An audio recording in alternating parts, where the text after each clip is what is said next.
All right, this is Christina here with Deck Curls from Hollywood Undead. How are you doing? Yo. Hey, how you doing out there? It's colder than hell. Where are you guys at? I can't complain. I'm in Hollywood right now, and it's hot as crap right now. Oh, gee. Well, first of all, you don't have to worry about language. We're uncensored, so... Oh, okay, all right. It's hot as fuck out here. Thank you, because I knew that's what you meant. Yeah, exactly. I can be proper still. No, it's all good. It's all good. Now, I'm from California, so I'm really jealous right now that you're there and I'm not. What part of South Carolina are you in? I'm in North Carolina, and I'm near Raleigh. Carolina. Yeah. Oh, you're by Raleigh. Awesome. We played out there the last run we were just... I know. I was supposed to be there, actually, and do this in person, but I got sick, so I couldn't make it, unfortunately. Bummer. I know. I've never seen you live, and it really pisses me off, but soon, hopefully. Oh, yeah, the Carolinas were awesome. We spent, a lot of time out there. It was kind of cold, though. It's about 30-something right now, and it's supposed to go into the teens tonight, so I'm not liking it, but what are you going to do? Well, let's talk about Hollywood Undead, because, I've really been wanting to talk to you since my daughter introduced me to you. And Did she? Okay. Yeah, and I mean, it's really cool, because I introduce her to bands, she introduces me to bands, and she's my assistant, so I really trust her judgment, and her friends loved you, and so she told me about you, and I was really glad, because I love your style. Really love your style. Thank you. Yeah, I mean, Thank you. It's kind of crazy, because, you take me back to one of my favorite rap groups, which is Beastie Boys. And that's so awesome. That's what a lot of people tell us, to be honest with you. I really? mean, I like the fact that our group, just the Serofest is it's not easily able to categorize our group. A lot of people try to. Yeah. Don't. And the number one thing people like to say is it's almost like we're like a modern day Beastie Boys. Yeah, and you know what? I would even... all these different styles. I love bands that you can't categorize, but what I do like about being able to say, okay, you guys remind me of the Beastie Boys, because I think that they did back then what you guys and bands like 303 and certain bands that are coming out now are doing. I mean, they kind of, to me, pioneered that whole rap, rock, kind of crunk kind of sound. And yeah. I miss that, There hasn't been enough of it out until now, so I'm really glad that you guys remind me of that. I think it's very cool. Oh, thank you. Well, you're welcome. You guys have really exploded since this all started. And first of all, congratulations on Swan Songs, because it just has done really well. Thank you. Oh, yeah, I'm very excited about it. Not a surprise, because, like I said, I've been kind of watching you guys, and, your numbers on so many different things have been really crazy, from your plays on MySpace and your friends to your Billboard chart, and, it's kind of like... it's the dream, right? I mean, is this something that is kind of unreal for you guys still, or are you just living it and saying, yeah, this kicks ass? To be honest with you, I think we're all pretty humble guys in the group.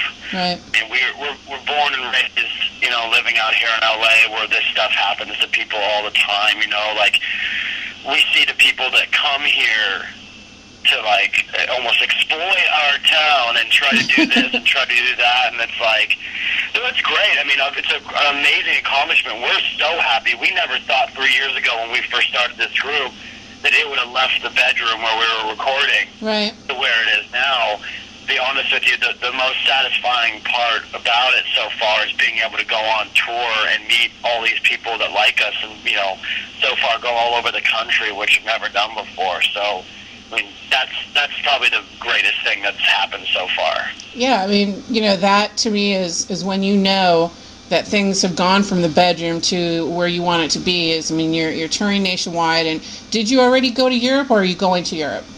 No, we are leaving in the beginning of February to play a few dates out there, just to kind of what I was told to set up Europe, just because I didn't know really before that records always came out much later than they do in the States, so that's why we're kind of establishing ourselves out there, which I'm sure we may still have fans out there. You never know until you get there. I mean, that's true. The one thing with MySpace, because a lot of people would say this all started from the internet and this and that. you never know what MySpace will actually translate to in its actual numbers and like people coming to your shows. But we were blown away. I mean, all our shows were packed or either sold out or something like that. So that's pretty crazy, and it's a great feeling, I imagine, just walking out there and seeing that kind of response. I know, it's something I definitely was getting used to. I mean, we maybe had a few shows that were like not amazing, so it makes you go, oh, well, you're still going to bring it, though. So. You know what's very cool about Europe to me is that a lot of, back in the day, okay, I'm older than you guys, unfortunately, but back in the day, it took a long time before a band actually went to Europe, unless they were some huge, arena band. And then you know what I'm saying? It took a while, but now I think with MySpace and the internet really spreading music out so much further, people want to see American bands out there so much more, because for years they had the same kind of music all the time because only certain people played there. And now, I mean, they've got, their interests are so varied now. I think it's awesome. I think everyone's interests have varied so much. It's almost kind of it's kind of made everyone, there's just so much music out there. You could, I was looking at, what's going on out here. There's just so many different types of bands playing, like, oh yeah, right, or together even. That's why I'm kind of excited about our next tour.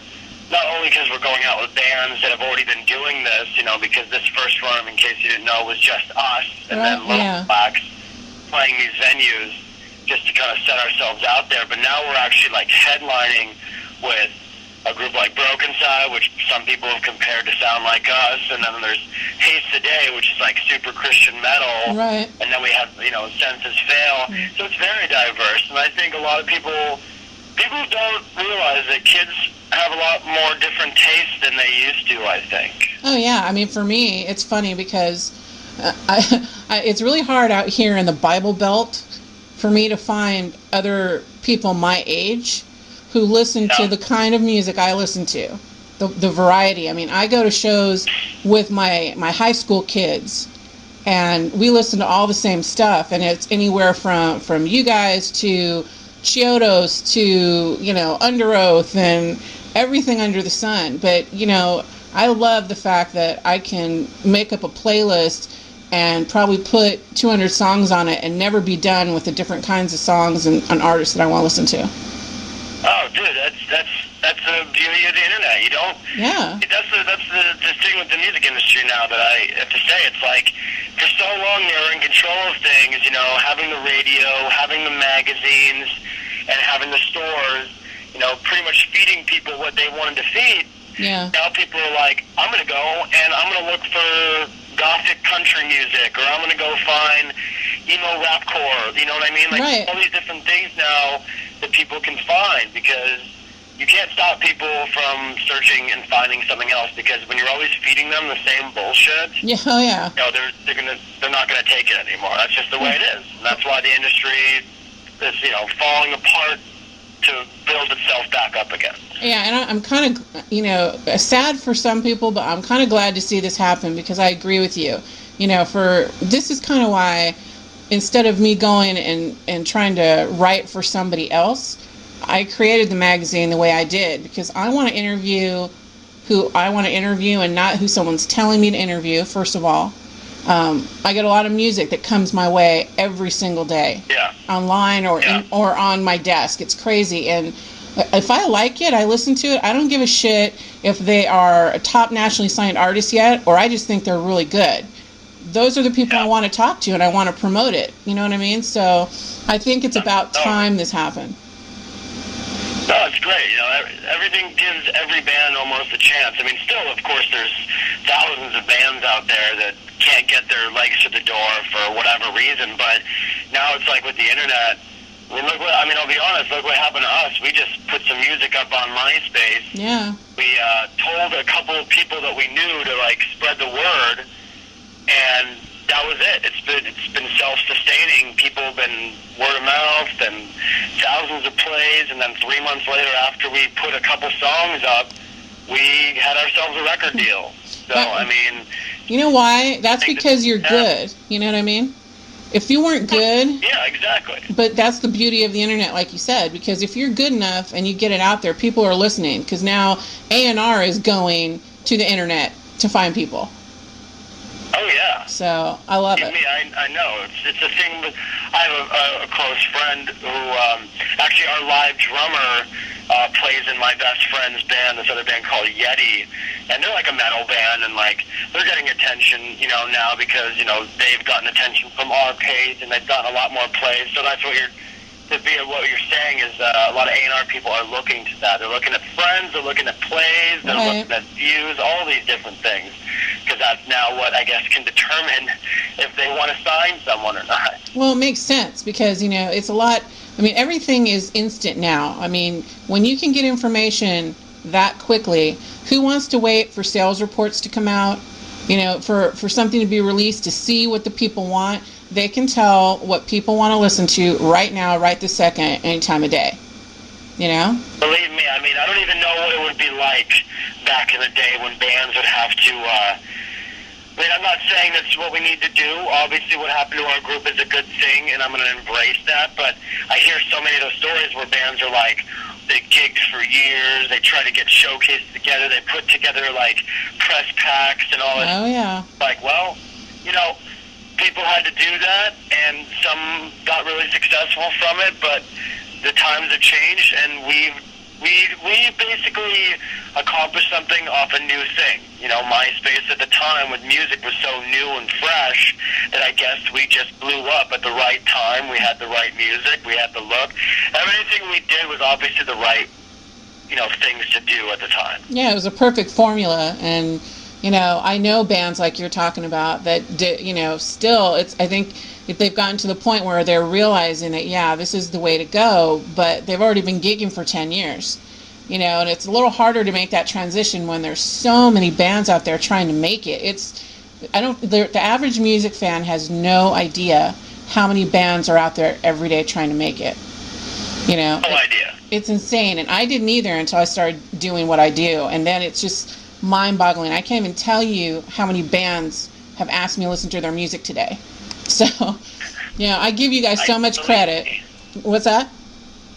No, believe me, there's so many out there because obviously there's music that people love. People want to play music. It's art. It's creativeness. You know, it's all these different things, and it's like, but ultimately, I just think if you don't have something new and original and I guess almost ballsy. Yeah. And you have to have like a whole package. It sucks to say, but like there's an age demographic, there's a look. Yeah. Like so many different things that compile what will make a band and what will make a band successful. That it's sometimes music isn't enough.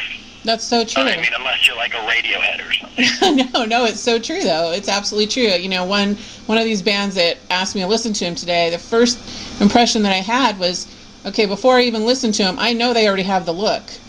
You know, so you realize what people are looking for and what the trend is, and then I listen to them, and if they can sing and they can write, they're already in the pocket, you know. So I really give you guys credit though, musicians, for, you know, doing everything they do, because it's such goddamn hard work, and it can be discouraging, and you know, it's what everyone, you know, who's ever picked up a guitar or written lyrics or even thought that they might want to sing has ever wanted to do. And so many give up, but the ones who keep pushing and really do what they want to do, it's from here on out, as you guys now know, it's way more work than you probably ever dreamed it was. But you know, what's the reward? It's fucking fun, right? Yeah, it's definitely fun. I mean, you know, I've been doing interviews and stuff like that, and it's like, wow, it's so cool. I'm actually able to do this because, you know, since we've been home from our break, I'm mostly just been sitting on my ass doing nothing. Exactly. I'm like, I want to do something. What is there to do? Yeah. You know, like I'm waiting to go back on tour already. I love touring, and you know, just to kind of finalize what you were saying before. Also, it's like, I think the reason why also we ended up doing the masks, because a lot of people ask about the masks. Yeah. Everything, it's like, if you open up an alternative press magazine, you are going to see page after page of bands all looking the goddamn same. The hair, the clothes. Maybe their music's a little bit different, but it's like, it's like the general look of now. It's right. like the grunge of our time, or like the rap metal genre of our time. And it's like, that's cool and all, you know, it's obviously going to change. People are going to probably change their outfits, this and that, but it's like, I guess what we wanted to show people is like, we can dress like casual, whatever, jeans, t-shirt, hoodies, things like that, normal guys, and still play this type of music, which is, you know, different styles and stuff like that. Yeah. But then we bring one more thing to it, you know, we bring the mask, which is like, it's not something that we're trying to be like anybody else, like Slipknot or anything like that. It's just a part of the package type thing. And it's not looked at like Slipknot where we're trying to hide our identities or anything like that. It's just, you know, it's just part of the deal. Well, you know, I like, there's always pros and cons to things, of course, and I like the look and the masks. I think they're great. The only two things that I don't like is that, first of all, I would be hotter than hell performing in a mask. I don't know how you guys do it. And then, of course, from a female perspective, you know, the girls obviously probably want to see your faces. So. You ever heard of a mystery sandwich? Yeah, I have. That's all. It's pretty much what it is. I mean, you know, it's almost making it where people have to see it. They want to see it, this and that. I don't think we would be where we are right now if we didn't do what we did initially. Because if we had this type of music and we didn't do that, I think people would just go, oh, look at these guys. They look like everybody else. Yeah, and sure. they're trying to do this weird music or this kind of hip-hop-y rock stuff. It's like, it's okay. But then people go, what the fuck? They're wearing masks? Right. Wait, I love their music. What the fuck do they look like? They got names? They got weird names, too? Yeah. It's like a whole thing where people are like, I gotta see these guys. I not only gotta see what their show is like, I want to see what they fucking look like. And believe me, we surprise people because, I mean, during our set, we do take our masks off until the end of the show. Yeah. So it's almost like a surprise to people because we're not trying to do this like we're trying to hide ourselves. It's almost like part of it. Like, we do take them off. Right. And we don't go everywhere wearing them and stuff like that. It's just part of the show. It's just like a prop. Well, I think it's very cool, and you're right. I mean, I think it kind of takes me to what I was going to ask you at one point, so I'll bring it up now. But, you know, when you were mentioning the bands in AP and any other magazine that's out there in print right now that, you know, they do all look the same these days. You know, it kind of goes with the territory of, you know, what's the popular genre of the moment kind of thing, I like to say. And right now, of course, everything that I guess a younger demographic is going toward a lot of the time is pop punk, okay? And yeah, they sound a lot alike. They look a lot alike. They have this mass appeal for the moment, but I've seen a lot more kind of rapcore and what you guys do coming out lately. And do you think that it could overtake what's been going on with the whole pop punk wave maybe sooner than they realize? Well, let's just say, I mean... I think people are ready for something different, don't you? Well, okay, so when we first started our group, there was, I will say, no one that was trying to do what we were doing. Right. And I was thinking about it at the time with, you know, J-Dog. I'm sitting there like, if we don't get this record out, someone else is going to do it. And they're going to fucking take all the credit from it. Yeah. Like, we almost thought we were going to be one of those bands, that, you know, that is so amazing that everyone loves, but they don't actually get the fame from it. Like, they don't get the credit from it. Right. You know, I could say that about At the Drive-In. Like, they were so innovative and amazing and were about to break and, like, rule the world, and then they broke up, and then a million bands sprouted out afterward and got huge. Of course. So it was always a thing in my mind where I was like, you know, that better not happen to us, because there's a few out there right now trying to do what we're doing. But that's great, though. I mean, inspiring other people is cool.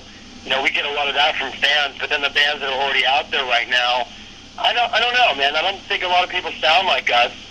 People compare 303 to us. People compare Broken Side to us. I mean, I think those bands are what they are. I don't think they sound anything like us, though. I mean... No, there's just elements like, here and there, you know? A record. Yeah, I mean, you guys are definitely... To me, I wouldn't say that there's someone out there right now that sounds like Hollywood Undead. You know? I mean, that's what you guys bring to the table. Yeah. I mean, you guys bring something very, very different. So I like the fact that, you know, there's another choice out there, you know, for the same. Sure. No, I think it's cool. I mean, you go to Warped Tour now, and it's like, it's not punk rock anymore. It's like pop punk, emo, and now there's a bunch of fucking rapping hardcore kids on stage, or, you know, rapping little scene kids, you know, with their weird sunglasses. I mean, it's cool. It's your thing, you know. Whatever you're into, you know what I mean? On one of our dates, we had a day off. We actually went to a 303 show because we were just so curious to see what they do. Right. And, you know, this is what it was. Yeah, yeah. You know, because, you know, we were just curious, but, you know, everyone is entitled to their own opinion. Right, of course. Of course. Well, you know, I interviewed Hollywood Undead on Warped Tour, actually, so I didn't get to see their live set. Who? 303.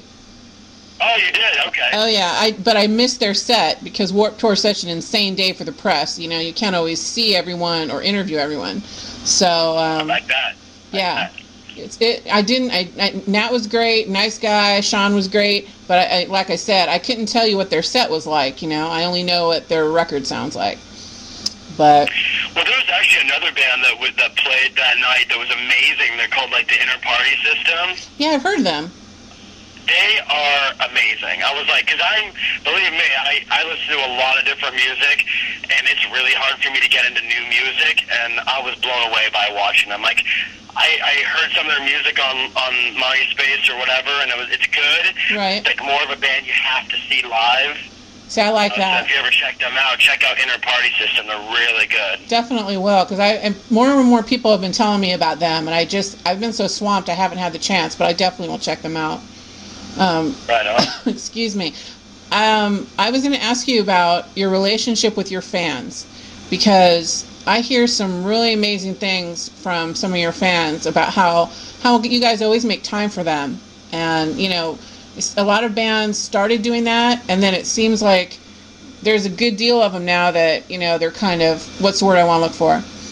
They started setting up these like fan clubs and whatnot, and that's really the only way they do meet and greets now. And you know, I know that that kind of, it gets to a point when you're so big that it's hard to do things like you normally would. But I mean, I think it's great when I hear that bands like you guys are still really connected to your fans.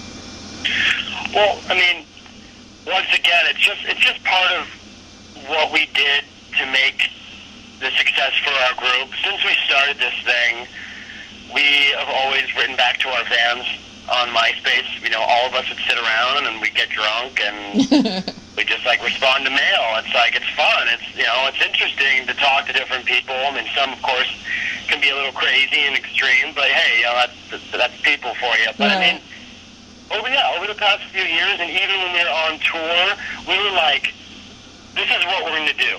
No matter what show it is, like whether it's a club, like we're like 400 or 500 people, or we're going to play to like 1,200, 1,500 people.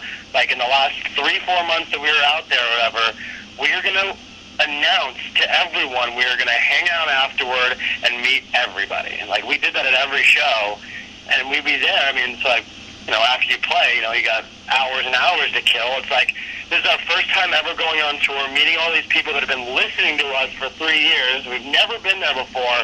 We're going to meet every single one of them. We're going to talk to them. We're going to hang out with them. We're going to sign everything they want, take pictures.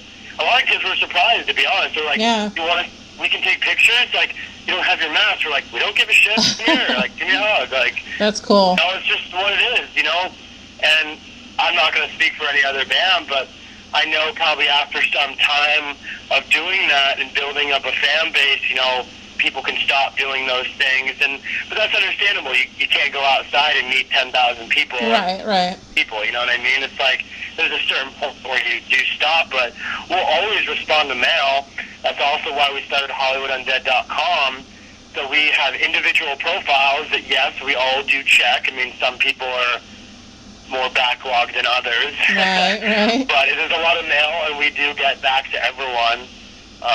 Or at least read everything. I mean, it's just the way it is. You know, if you don't have them, if you don't have like a core following, bands will fizzle out. Oh, of course, yeah. Music is so fleeting to people these days that if you're going to really connect with them, not only with your music, but you have to almost be very personal with them as well, because the radio, magazines, all these different things can go away, but you can always tour if people like you, and they'll like you, because that's the one thing about me growing up. I almost never wanted to meet the bands that I liked because I always didn't want to ruin it. Yeah, right. I know what you mean. Assholes or something, you know what I mean? So, right. But everyone's different, and I think our fan base is what it is because of the way we are. We're chill. We hang out. We drink. I mean, not with minors, of course. Of course not. You would never do that. We meet everyone, and everyone knows that. They tell us, they're like, oh my God, I just talked to the Crows on MySpace right now. So chill. Like, well, I talked to J-Dog. The only person's probably a dick is Charlie's name, but... It's funny that you say that, because my daughter's friend, a really good friend, where I first heard about you guys from, she's been a diehard Hollywood Undead fan, long before the record came out. And she was there that night in Raleigh when I was supposed to be there. And, she's constantly going back and forth with Charlie Scene online, and she got to meet you guys finally in person. And she's like, they're so chill and so cool. She was kind of, I think, you have that feeling of, are they going to be that cool in person, But, everyone thinks that. I mean, we react off how people are going to react. Like me, I'm always smiling and taking goofy photos until someone actually makes me mad. Some people definitely can be rude. Sure, of and course. Like condescending or sarcastic. Yeah. And it's like, okay, man, like, cool, you got to be nice and everything. I'm not going to, yell at anyone. But everyone was really cool. I mean, it's just... I'll be standing there sometime. We'd be in Oklahoma City where it's freezing. We played this 1,500 sold out show, and I'm just standing there drinking a beer after the show, meeting people. I'm just like, dude, this is so much fun. Just played a show, sold out. Kids were going nuts. We're meeting people, taking photos. I'm getting drunk. Yep. I'm in Oklahoma, and I'm just like, this is so cool. Those are the moments. There's definitely moments where I'm like, wow, things are really happening, and it's exciting. I mean, most of the time it's kind of just cool, whatever. But definitely there's moments where I'm just like, wow, this is cool. Yeah, when you get to slow down and sit back and really take it in instead of being rushed like that, I could totally be a road dog and go travel and hit show after show after show, because that's kind of where my heart is. So I could imagine you guys are just when you're, like you said, when you're home for any length of time, you're like, damn, I need to get out on the road again, and it's cool because you get to have those moments and see what you guys have created, which is just awesome. Oh, it's, believe me, before we went on tour, I was like, great. I mean, we've all been friends most of our lives, some of us more than others, but pretty much we've known each other forever. And we all have fun with each other. We all mess around with each other. Everyone, picks on me a lot. But we actually all got along great. We all had a great time. I mean, our focus really is every show has to be good. We all work really hard together. We all party really hard together, but we all want to make sure, the show's obviously good. And we're just our next attempt is just get bigger and bigger. The numbers are going up, more radio, more sales, bigger shows, bigger bands, and we just want to step it up because so many bands, have a shot to do these things, be able to talk to someone like you, a press person, or right. Go on the radio, or all these different things, have their music video on Fuse, but they're if you're honestly, the music's not going to do it itself. You have to keep going with the show. Yeah. Got to make it bigger and better, because if you want to be a headlining act, and get popular, you have to really think forward in the future. Of course it's good to focus on the now, but we have to keep going. Deuce is always writing music. Everyone's always coming up with new things to do. I mean, that's really how creative our group can be. Of course we can also sit around and drink and do nothing. Of course, why not? That's what we're mostly focusing on right now. Well, see, that's the whole thing, is when you come out strong like you guys have, and the people who are listening every day. Yeah, right. No, seriously. I mean, if you come out and you're like, okay, we're badass, the record is badass, you have this fan base that's growing constantly, that's fantastic. But then you come around to, like you said, pushing forward and what are you going to do next, and then all of a sudden there's the expectations, right? And everyone's going, oh, well, they're going to be bigger and better with the second record, or, they're going to be on bigger tours or do this and that. And it's about meeting that demand. So that's a lot of pressure, but at the same time, I think it keeps your creative juices going all the time, Oh, for sure. I've been learning more and more. I've always loved music. I've always gone to shows. I've always been curious of what people do.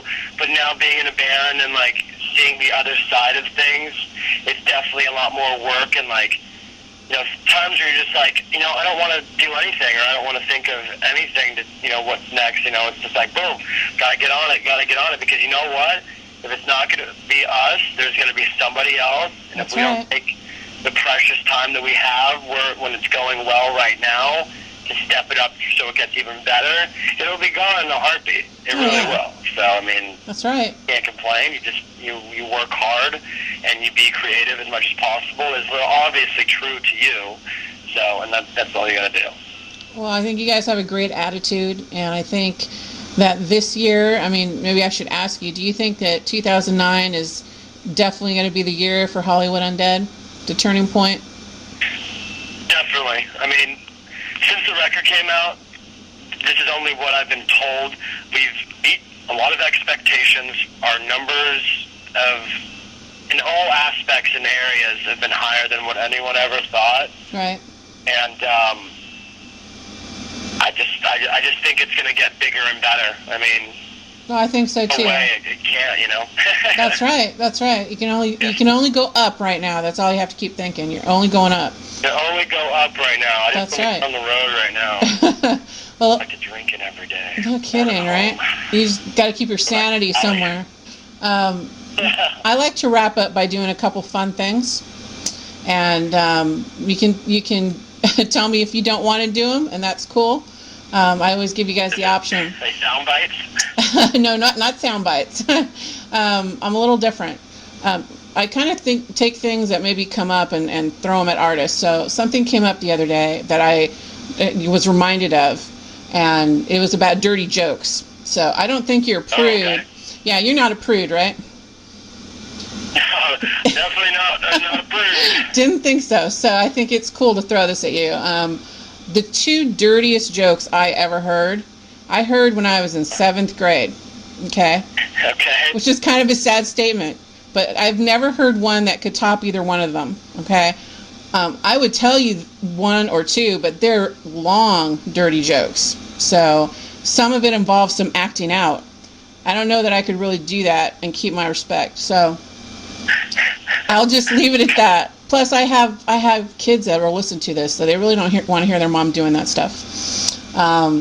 You can use your imagination, or I could email it to you. Anyway, so I'm going to throw this at you. What is the dirtiest joke you've ever told or been told? Do you remember it? I do remember. I have one that I've just known for so many years. It's actually kind of like a story, the great punchline, if you have a minute to hear it. Sure, and that's funny because mine are both like that too, so go for it. Okay. All right. Give me a second. All right, cool. All right, so a businessman is walking downtown LA by all the high-rise buildings, and he's really horny and he's looking for some action. He stops by and sees the door guy of a hotel, and he asks, where can I find the best piece to ask? The sky's the limit. I don't care about money. I just want to have the best time of my life. And he's like, well, actually, if you go to the penthouse suite up here and ask for April, and you'll be all set, sir. And he's like, okay, I trust you. Gets the elevator, goes upstairs. This penthouse, knocks on the door, hears a voice, come on in. Goes on in. He sees the most gorgeous girl he's ever seen, wearing the cutest little outfit. And he's just like, this is amazing. Oh my God, you're the hottest girl I've ever seen. She's like, well, what would you like? Oh, what can I help you with? And he's like, oh my God, I would love a hand job. I want a hand job. How much? She's like, that's going to cost you $1,000. $1,000 for a hand job, huh? That's pretty pricey. She says, come here. Brings him over to the window. You see that gas station down there? He's like, yeah. Like, well, I own that gas station because of my hand jobs. He's like, done. I'm sold. Gets his hand job, pays her $1,000. Says, oh my God, that is the best hand job I have ever gotten in my entire life. How much for a blowjob? They're like, well, it's going to cost you about $5,000. $5,000 for a goddamn blowjob. That's pretty pricey. All right, sweetie, come here. See that McDonald's down there? Yeah. Well, I own the entire California chain of McDonald's because of my blowjobs. Like, oh my God, I'm sold. Here you go. Boom. Pays her the money, gets the blowjob, goes, oh my God, that is the most amazing blowjob I've ever had in my entire life. How much do I could fuck you? Says, well, if I had a pussy, I'd own this town. That is awesome. I love it. I'm so glad because I now have another joke that I can look back on and say, God, that was really, really good. Amazing. Dude, get it? I get it. It was nice delivery too. Very well done. All right. Well, I haven't probably told that in a few years. I thought I was going to fuck up. No, you did great. That's fantastic. All right. Now you get to do the very last thing of the interview. And everyone that I talk to gets to turn the tables and ask me a question. So if you want to ask me, you can ask me anything at all. Okay. What's your favorite band? Gosh, you would ask me that question.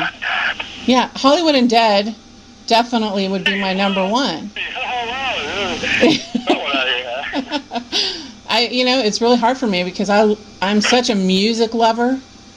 And I like so many different types of artists. It's always really hard for me to pick just one. But aside, like currently, it's got to be Hollywood Undead, of course. Yeah. But if I have my favorite band, but it changes all the time sometimes. It's like, I have my favorite band, but I never listen to them anymore. They're just going to be there forever. Right. Band called At the Drive-In, and I'm just like, I haven't put their CDs on in probably 6 months, but they're still my favorite band. Well, that's what my deal is that I'm always listening to new music or records that I'm sent for review or things like that. So I don't always like sit there and take my favorite artist and listen to them whenever I want. But I would say from back in the day, since I'm kind of like a rock chick down deep, my favorite band was always Aerosmith. I love the way they perform. I've seen them live many times, and they can still kick ass out there on stage. But new music-wise, I mean, I love what you guys do. I like a lot of, I love Chiodos. I love screaming when it's combined with singing. If someone has a good voice, but they can still scream, I love it. So. Many people can do that. No, that's true. Some people can just scream or just sing, but when they can do both, they've got my attention right there. So that's about it. So did you have anything you want to say to your fans? Yeah, fucking come see us on this next tour, the Saints and Sinners tour, even though we're only playing in Myrtle Beach. I know, that sucks, but... I know, right? You guys gotta... What are you gonna do? No, not much. Thank you, everyone, who listens and calls into the radio stations and jams out to our music, and we'll see you guys all soon. Well, thank you so much for taking the time. It was a lot of fun, and I will keep tabs on you guys, see if you come through my town again so I can see you. All right, no problem. Thanks for talking. Oh, my pleasure. Take care. Bye. Bye-bye.